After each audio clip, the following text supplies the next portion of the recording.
Bem, pessoal, dando continuidade aqui ao nosso assunto dos arcos e ângulos, então vejamos aqui. Aqui eu tenho uma circunferência. Nessa circunferência eu destaquei o centro da circunferência, destaquei um ponto A na circunferência e um ponto B na circunferência. O que é importante agora? É importante nós identificarmos esses elementos da circunferência e sabermos o significado de cada elemento.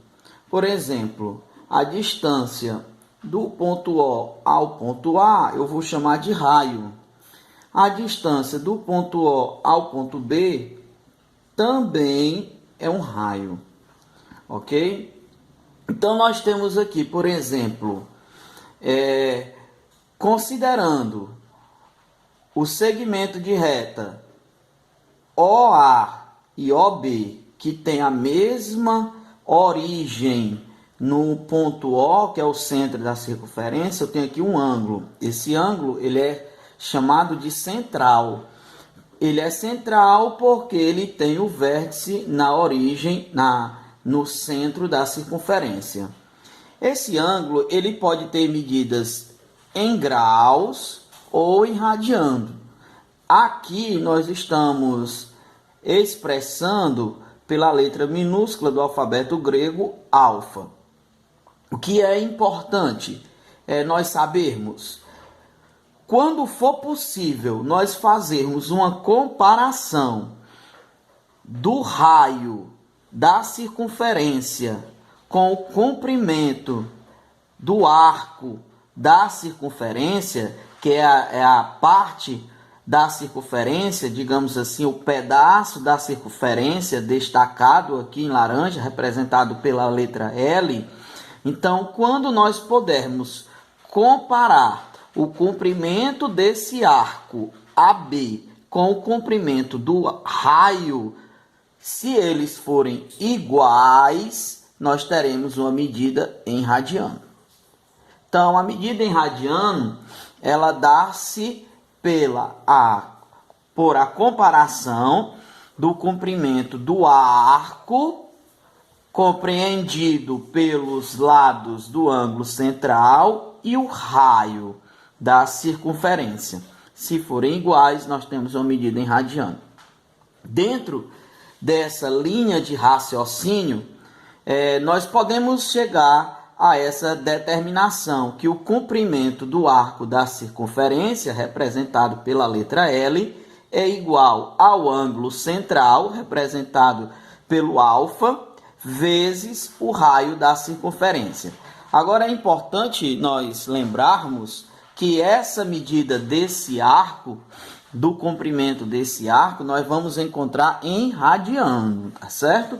Então vejamos, vamos pegar aqui um exemplo. Eu tenho aqui um ângulo alfa, que ele mede 1,2 radiano.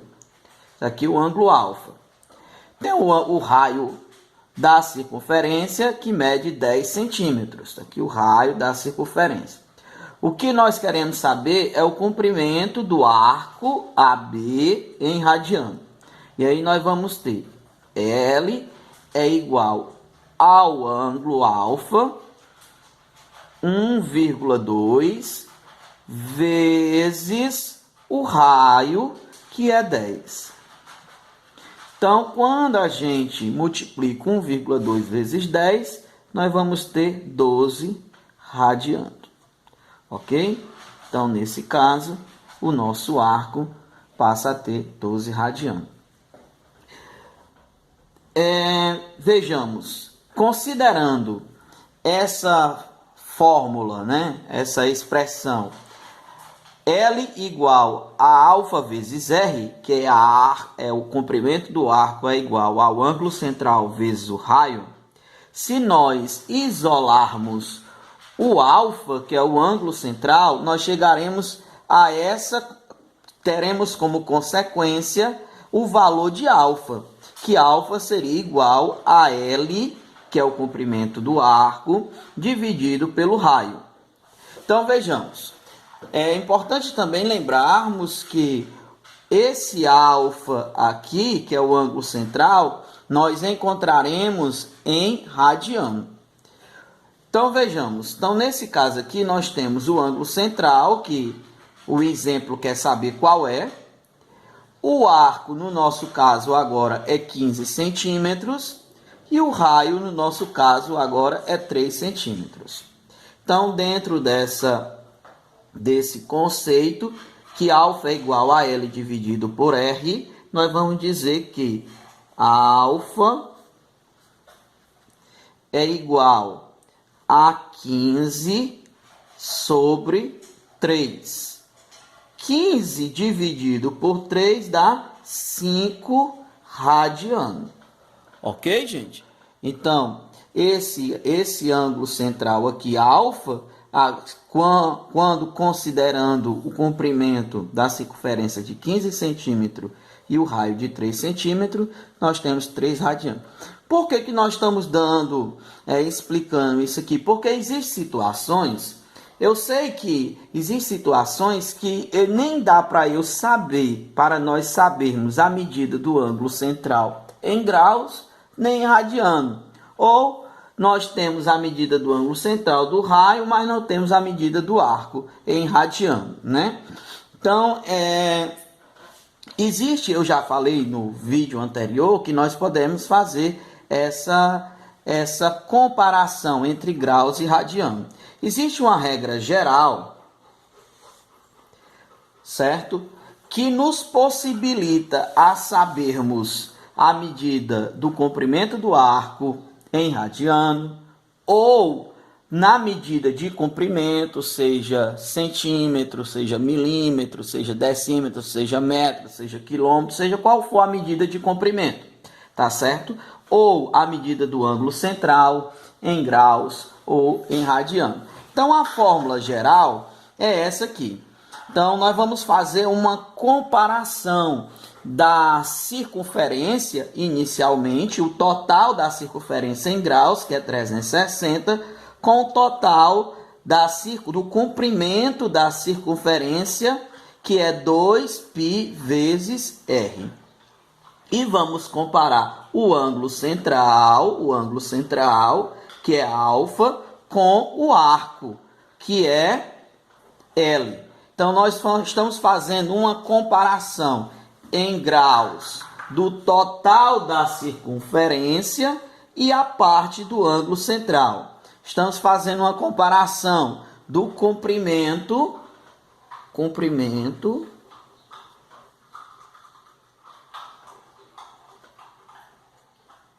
da circunferência.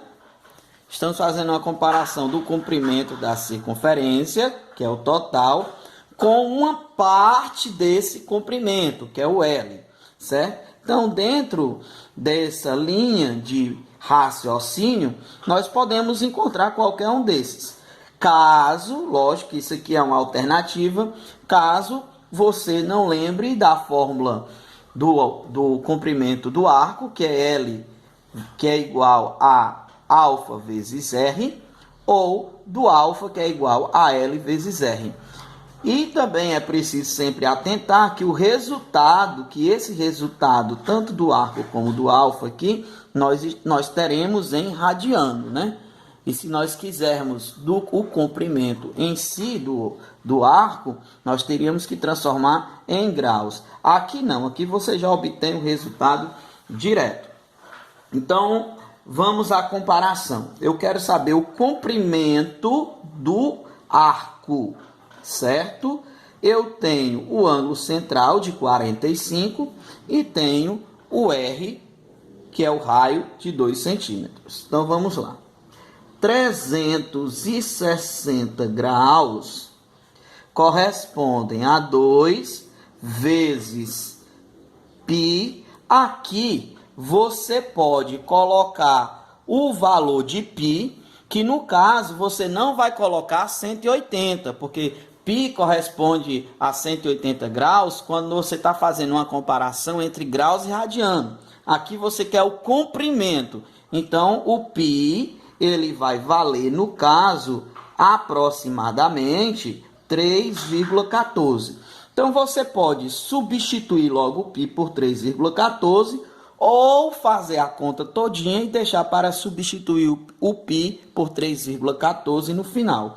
Eu, pessoalmente, prefiro substituir o π por 3,14 no final, porque facilita mais os cálculos, tá certo? Mas fica a seu critério.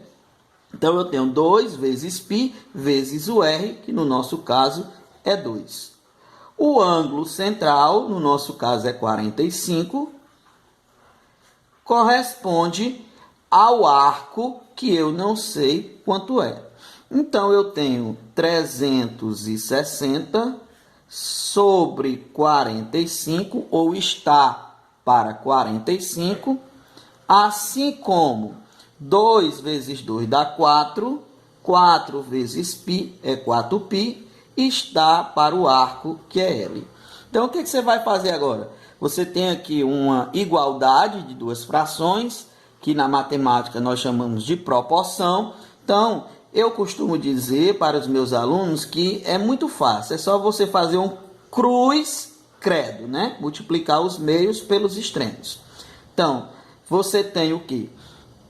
Antes de fazermos o cruz-credo, nós podemos facilitar mais a nossa vida, né? Como assim, Léo? Eu tenho uma fração, 360 dividido por 45, e nós podemos simplificar essa fração, né? Como é isso? Eu simplificar, como eu disse nos vídeos anteriores, é nós procurarmos um número que divida a parte de cima da fração, que é o numerador, e ao mesmo tempo divida a parte de baixo da fração, que é o denominador. Então, você vai procurar um número. Se você, de preferência, o maior valor. Se você não souber, você vai do menor. Mas, se for possível, do maior valor, que você já encontra logo o resultado. Por exemplo, 45 dividido por 45 dá 1. 360 dividido por 45 dá 8. Então, eu tenho 8 sobre 1, que é igual a 4π sobre L. Aí, aqui, a nossa vida ela foi bastante facilitada em questão de cálculos. Aí, agora sim, eu faço o cruz-credo, né? Cruz-credo, meios pelos extremos. E aí, eu vou multiplicar 8 vezes L, que vai dar 8L, que é igual a 4π vezes 1, que vai dar 4π. Então, eu isolo L, porque o valor que eu quero descobrir é a minha variável, 4π sobre 8. O que eu posso fazer aqui? Eu posso simplificar novamente, né? Por exemplo, 4 dividido por 4 dá 1. 8 dividido por 4 dá 2. L é igual a 1 vezes π. É π sobre 2. Quanto é o π? O π, nós vimos que ele corresponde a 3,14. 3,14 dividido por 2. 3,14 dividido por 2 vai dar aproximadamente, né, 1,57 centímetros. Então, esse arco aqui, nessa circunferência, dentro das condições de um ângulo central de 45 graus, de um raio de 2 centímetros, esse arco aqui terá um comprimento de 1,57 centímetros. Então, nós finalizamos aqui, querendo dizer a vocês que a matemática você só aprende treinando, é preciso exercitar, né? E no momento atual que nós estamos, não saia de casa, né? Tenha amor à sua vida e amor à vida dos que estão ao seu lado, para que você não contraia o coronavírus. Então, até as próximas aulas.